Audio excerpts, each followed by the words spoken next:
How's it going, folks? CR here, and I'm continuing on conversation that I've been having with somebody on my videos. So I'll start off by saying, yeah, I've been in the process of a move, if you can't tell, and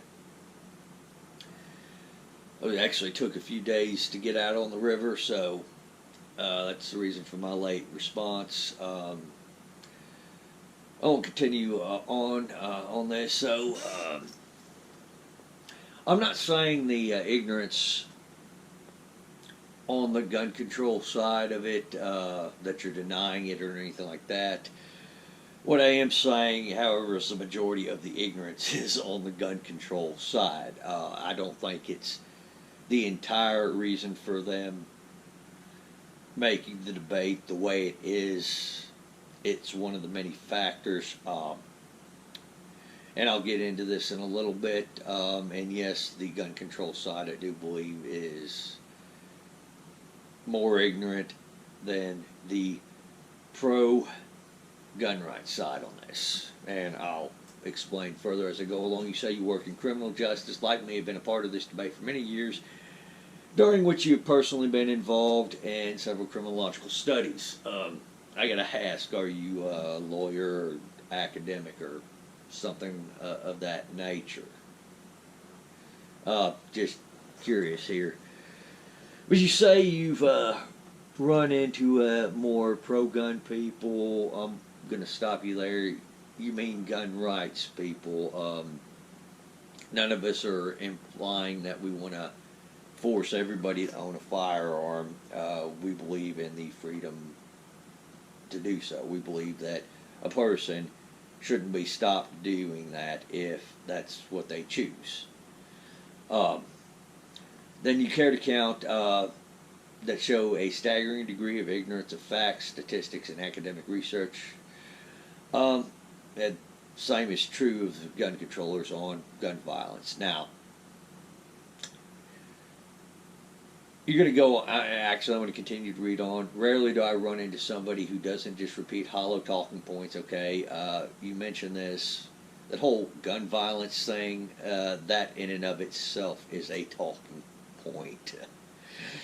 Um, bring up completely incorrect facts. Yeah, many people on the gun control side of things bring up completely incorrect facts as well.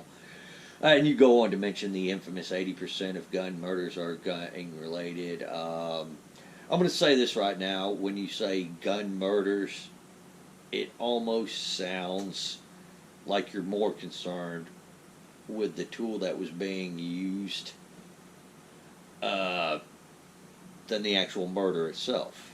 I mean, think of it. You get news that a loved one is murdered. Is it going to be any condolences to you that they were strangled to death or stabbed to death as opposed to shot to death?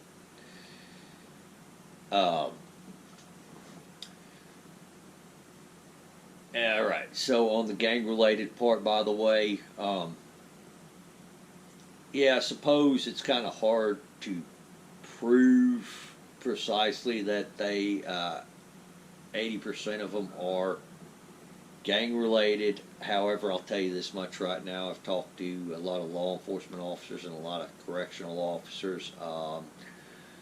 When the topic does come up, there are an awful lot of them that seem to believe that the homicides, for the most part, generally tend to be gang related. Things like mass shootings, those tend to be the anomalies. One such veteran law enforcement officer I've talked to, this is on a separate topic. We were discussing the legalization of marijuana, and, I'm pro legalization of marijuana.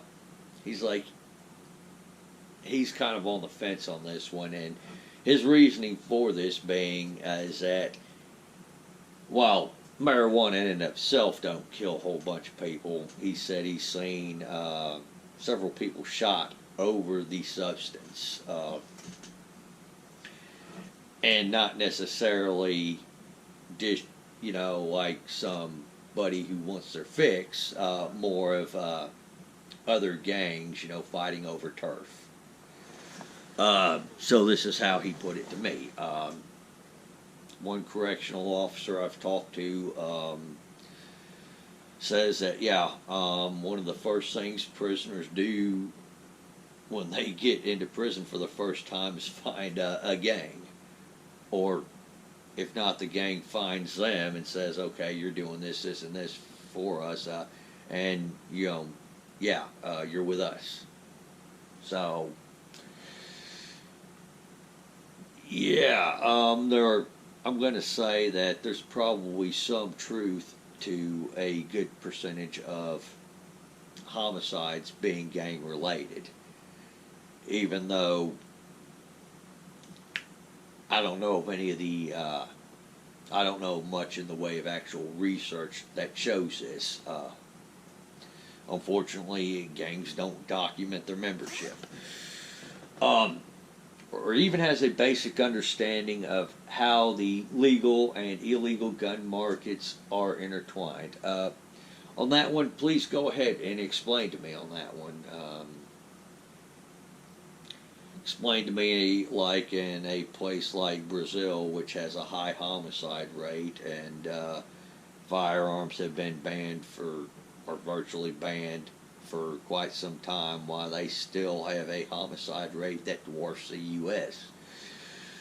Or perhaps how cartel members are getting stuff that's either very illegal in the U.S. or heavily controlled in the U.S. I only bring this up because Mexico has very restrictive gun laws, but a talking point that the gun controllers love to throw out is that 90% of the guns traced come back to the U.S., which my response to that is, the federales are only sending the guns they think can be traced back to the U.S. To be traced by the ATF. When only a small fraction of the guns that they recover get sent to the ATF to be traced, it's kind of seems like they would pick the guns that would be traced back to the U.S. or had a shot at being traced back to the U.S. Of course, there's no way to quantify it, but the Pro 2A side most definitely has a very large following that's just as clueless, just as biased, and values their feelings over fact. Okay, so I'm not going to say just as clueless. You see, the thing is with most Pro 2A people here in the U.S. is that they do tend to be gun owners. They too tend to have some basic knowledge how their firearm works. They tend to have basic knowledge of the laws governing the ownership, carry, and so on and so forth in regards to their firearm. And even some of the lesser informed on the Pro 2A side at least dwarf the gun controllers in that area. So while people on both sides of the aisle might not be academically inclined, at least the people on the Pro 2A side have some basic knowledge on the firearms and the laws regarding the firearms that they're talking about. At least in their particular area of the country. For every video of gun control people acting stupid I can think of, I can link you to another one of 2A people doing the exact same thing. Remember the video of the two guys walking to the police station to carry rifles and body armors because they want to make a point? Okay, I think some of the open carriers, what they do is somewhat distasteful at times. I've talked to some of them. I understand why they do some of the things that they do. And a lot of it is to draw attention to the issue. And some of them have actually, prior to being open carriers, uh, you know, didn't join it until they actually had an incident themselves where a certain law enforcement officer uh, did something that they perceived really crossed the line, or somebody did something they perceived that really crossed the line on them first. At least that's been my experience with a lot of the open carriers I've talked to now. Uh, Obviously, that's just personal experience there. Same goes for academic research. You bring up a Hemingway study that you thought was misleading. Well, it's not that I think it's misleading, it's that I know it's misleading, and I'll explain this here in a sec. In parentheses, despite you admitting it's technically correct. Well,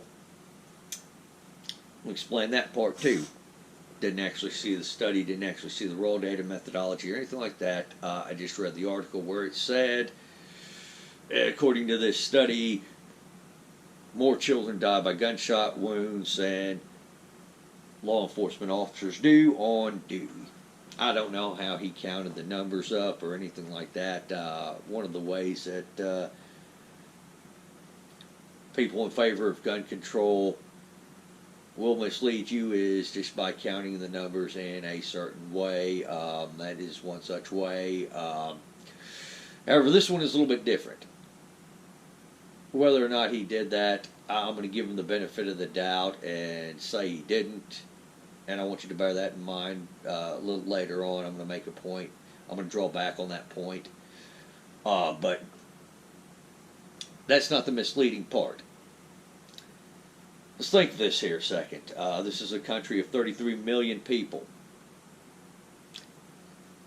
And let's say we conservatively estimate that only 10% of the population is children. That's still 33 million people. There are not anywhere near that many law enforcement officers in this country. I mean,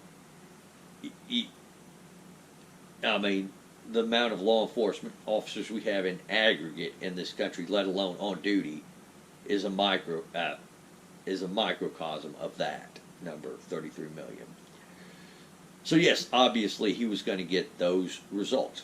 It would be akin to a researcher here commissioning a study to find out who dies more a year. Kids from drowning, kids in general, or underwater welders while in the line of work. Obviously, more kids are going to die drowning than underwater welders in the line of work. It's just not as many underwater welders as there are kids, not by a long shot. So yeah, you're going to get those numbers that way.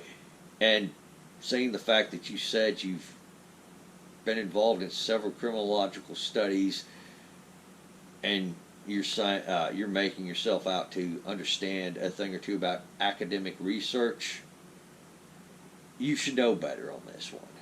You really should.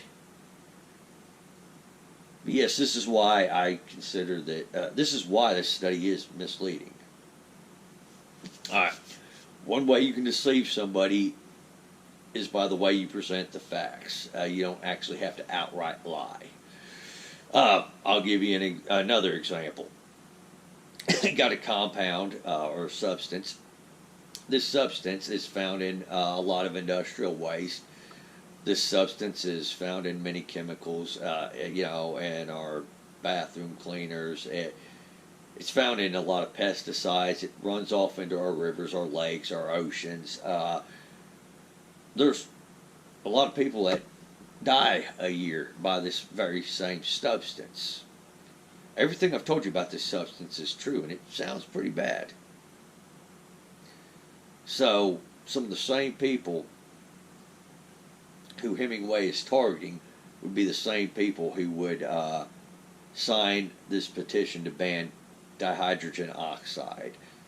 Now, obviously, I'm talking about water, but or a lot of people that are not academically inclined. They don't understand those types of methods to mislead people. So yes, they're going to fall for it. On to Kleck and Lott. There's one study I see that I know of that Kleck did. And yes, there were some criticisms on his work, but you're talking about something that's estimates, and that's what they are. And yes, there have been a variety of estimates of the number of defensive gun uses, from 500,000, I believe, to like 3.6 million, if I can remember this correctly. But yeah, it's a lot of defensive gun uses, and I mean, if we're gonna sit there and take stuff like what Hemingway puts out as genuine research, I think it's only fair that we consider Kleck as a serious source as well.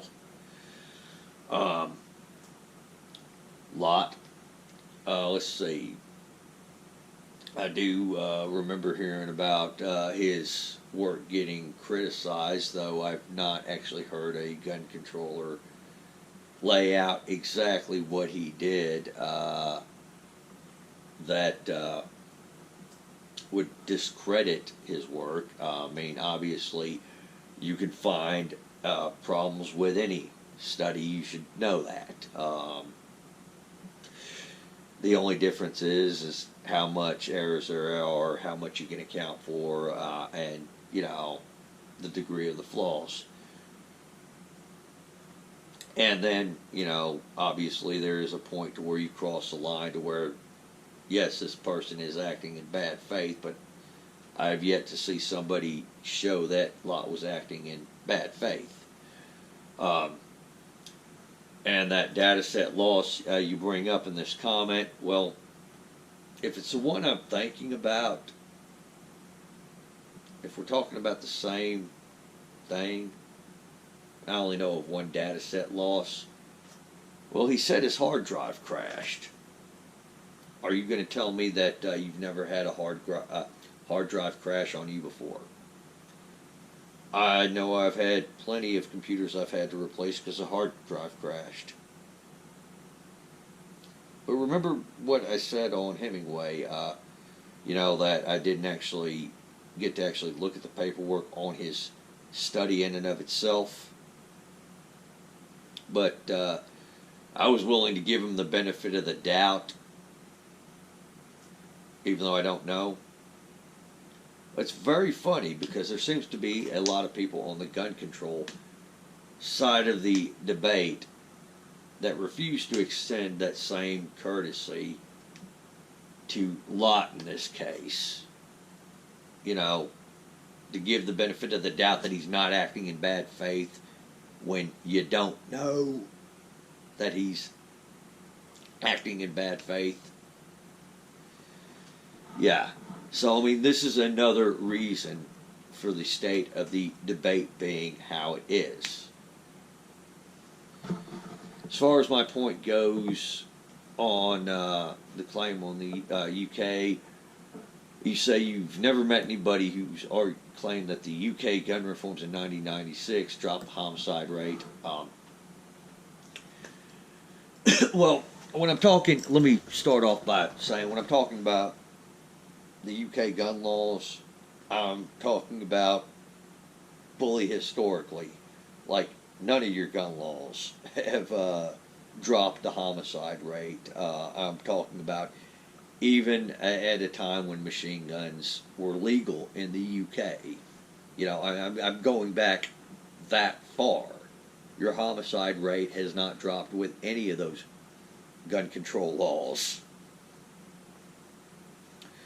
So, to sit there and claim that gun murders were already limited because of it, no, I didn't say gun murders, I said homicides. No, you really can't say homicides were limited because of your gun control.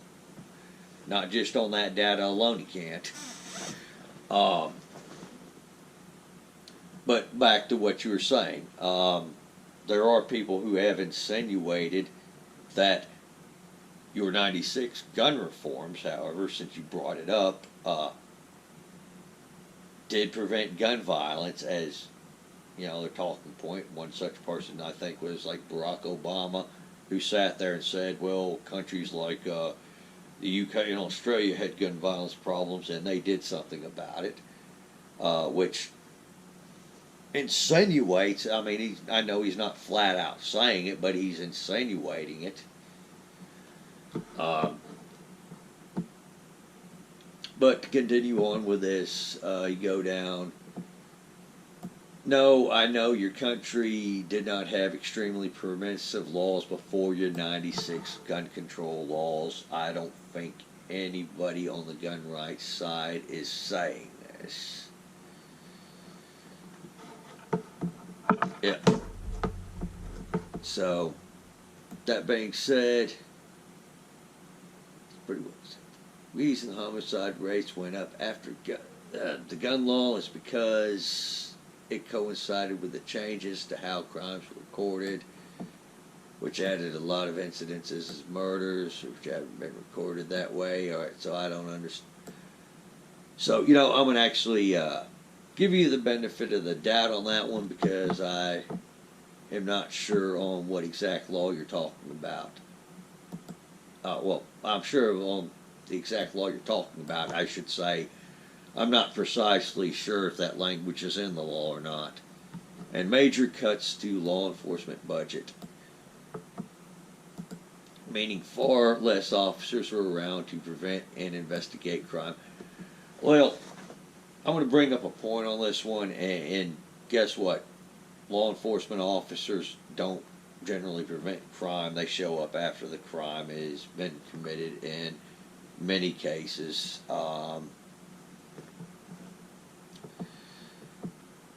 So, with that being said, yeah, I suppose the budget cuts could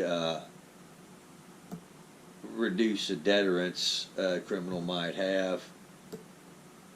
Yet I still see constantly pro-2A people use this as a reason that gun control causes more murders because people can't defend themselves. Well, I'm going to go out on a limb here and I'm going to say there probably would have been some people who might have had the opportunity to protect themselves had they had a firearm. And had they been willing to get that firearm on that one. However, I wouldn't use the 96 law to make that case. I wouldn't use that. And you go on to say, even though it's not the case, because defensive gun use in the UK was already close to zero before the new law, I want to bring some things up on that. Prior to the new law, you already had licensing, and as I recall, you couldn't get a firearm for personal protection prior to the law, if I'm not mistaken. And even then, even if you were able to, your self-defense laws in that country are, far more draconian than the U.S. There are things that people like me and most people in the U.S. would consider a legitimate defensive gun use that in the UK they'd hammer you for. They wouldn't consider that a defensive gun use at all. So yeah, there is a difference in that, and I think the UK is pretty draconian on that one. In my opinion, it's equally dishonest and underhanded as you put it, as many of the arguments you mentioned the gun control side of the aisle makes. Okay, I'll admit that if somebody is going around saying that the 96 law caused the murders to go up, that would be dishonest. Alright, So on to the last paragraph. You say you think that there's a lot of people on the gun control side who don't know a lot of the details about what they're talking about, but feel something has to change in light of the country's quote gun violence and mass shootings. Okay, so we'll start off with this. I think that yeah, there are probably a lot of people who don't know what they're talking about. They got a false perception on the country, on the laws, on the violence, and I think this is largely due to not only dishonest researchers like David Hemingway, but you have a national news media that is incredibly complicit in this. What they'll do is they'll take a mass shooting, they'll put wall-to-wall coverage on it. They'll paint this out as the new norm, which is another talking point that gun controllers will use. They will rarely ever mention that that mass shooting took place in a gun-free zone, even though that's where they tend to exclusively take place. Now, I understand there are a few exceptions to the rule, and I know I'm picking my nose while I'm doing this. But anyway, they'll put that out. They will rarely put anything out about a defensive gun use. In fact, the only times it seems like they will do that is when it's a case like the George Zimmerman case, where they think they can use this to paint right to carry laws and things like stand your ground laws, which basically just states you don't have a duty to retreat. You know, if you have to defend yourself. Whereas a lot of other countries, they do, and some states in the U.S. don't have stand your ground laws, which I'm in favor of these things. But yeah, they'll sit there.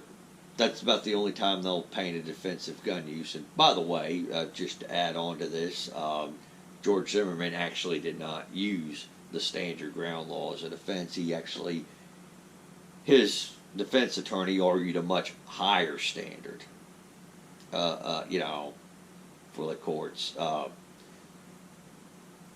So yeah, his case would have been acquitted even in a state with duty to retreat laws.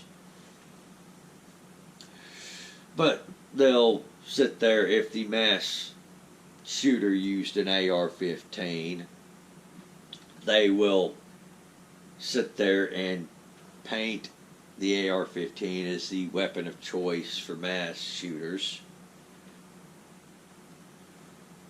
They'll do a lot of things like this, and yeah, so obviously if there are people who don't know a lot about firearms, who don't know a lot about our laws, yeah, they'll have the perception that mass shootings are the norm and gun violence is out of control in this country. So yeah, you'll have a lot of people like that. While the pro-gun side has a lot of people who think they know what they're talking about, but in reality only have a limited understanding of the issue. And parrot target points that are easily refutable. And kind of like the gun controllers will do, they'll parrot talking points that are easily refutable. So I'm going to respond to this one, and I'm going to say, yeah, these same pro-gun people a lot of the times see the same national news about mass shootings. A lot of the times they'll see, well, this mass shooting took place in a church or a school or a bar, which are, for the most part, gun-free zones. I mean, there are certain states where, you know, there's an exception, that are exceptions to the rule, I should say, and you're allowed to actually carry a firearm into a bar if you're not drinking. But those are like the exceptions to the rule. They'll wonder why the the national media isn't bringing this point up. They'll wonder why the national media, while they'll put wall-to-wall coverage for a mass shooter, they ignore the defensive gun uses that they occasionally get on the local news. You know, and that's usually just a blurb. They'll go and see on alternate media sources that actually do publish defensive gun uses. They'll see that and they'll wonder, why isn't any of this being taken into account in the national debate? You will hear, they will see people on this national news media talk about, well, anybody who wants to own an AR-15 is just absolutely crazy. It's the weapon of choice of mass shooters. There's really no purpose to own these things. They'll ignore the fact that these are a great rifle. They're the most popular rifle platform in the country. That they're very user-friendly, that the ammunition is common, the parts are common, they're very modular. You could set this up for your specific purposes. This is a great all-around, genuine utility rifle. They'll see the media parrot off talking points like, it's a weapon of war, even though no military on the planet uses these things. Granted, yes, they look very, very, very, very similar to the M4 carbine or the M16, but they're not the same rifle.